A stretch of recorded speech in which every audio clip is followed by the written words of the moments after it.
Un passage chez le toiletteur a tout changé pour ce chien de refuge qui n'intéressait aucune famille. Cela lui a même sauvé la vie, puisqu'il risquait l'euthanasie. Pour Charlie, un croisé terrier, la vie était extrêmement dure dans les rues de Los Angeles où il errait après avoir été abandonné. Son poil était en très mauvais état, recouvert de saleté et formant de nombreux nœuds qui lui causaient douleur et inconfort. Le chien était livré à lui-même et terrifié. Quand il a été repéré par des passants et qu'il a été emmené dans un refuge, on pouvait penser que son cauchemar allait prendre fin, mais ce n'était pas le cas. L'établissement où il avait atterri est de ceux qui pratiquent l'euthanasie quand un animal est jugé non adoptable. Passé un certain délai, il est éliminé pour faire de la place à un autre. Parce qu'il était en permanence nerveux et recroquevillé sur lui-même, mais aussi en raison de son aspect, Charlie n'intéressait aucun des visiteurs qui venaient adopter, comme le raconte Animal Channel. Le pauvre chien était à une semaine de l'euthanasie, quand l'équipe du refuge a eu une idée, lui offrir un relooking. Après un bon bain et quelques coups de tondeuse, des ciseaux et de brosse, le quadrupède était méconnaissable. Les bénévoles l'ont, en effet, emmené chez le toiletteur.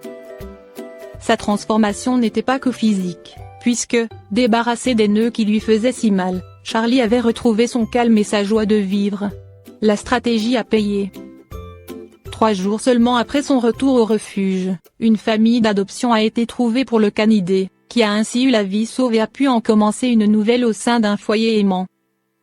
Elle sculpte une citrouille d'Halloween. Quand elle voit ce que fait son chiot Corgi, elle s'arrête net.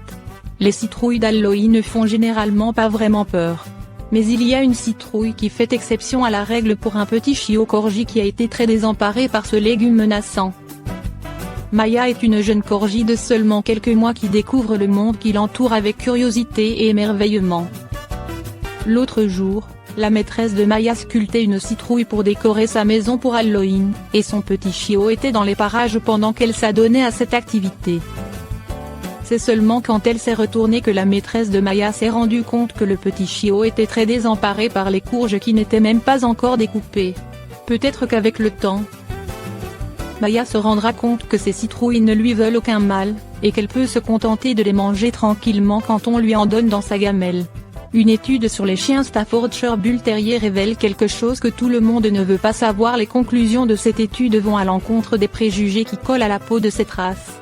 Nous ne tournerons pas autour du pot. Une nouvelle étude a révélé que, contrairement aux stéréotypes auxquels beaucoup adhèrent, les Staffordshire Bull Terrier ne sont pas des chiens agressifs, du moins par rapport aux autres races.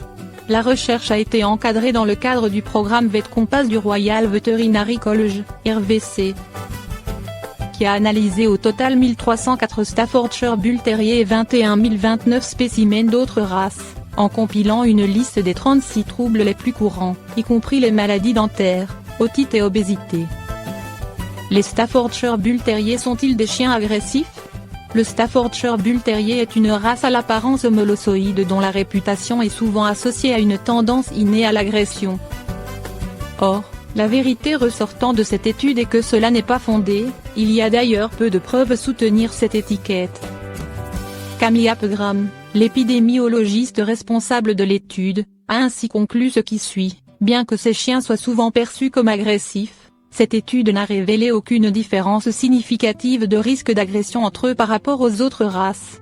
En ce sens, le chercheur encourage les gens à cesser de croire au mythe selon lequel les chiens de cette morphologie sont des chiens dangereux. Il est peut-être temps de dépasser ces stéréotypes, bien que des recherches supplémentaires pourraient aider à déterminer si c'est toujours le cas pour des formes spécifiques d'agression, comme celles dirigées contre les chiens, les propriétaires ou les étrangers. Plus de faits pertinents sur cette race en plus de démystifier le mythe du chien dangereux.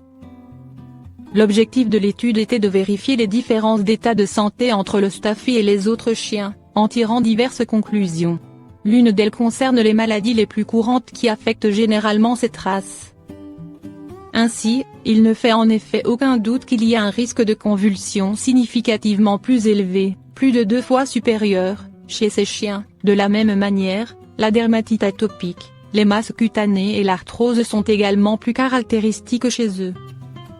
En revanche, l'étude indique un risque plus faible d'impaction de maladies dentaires, de souffle cardiaque, de problèmes dentaires et de luxation rotulienne.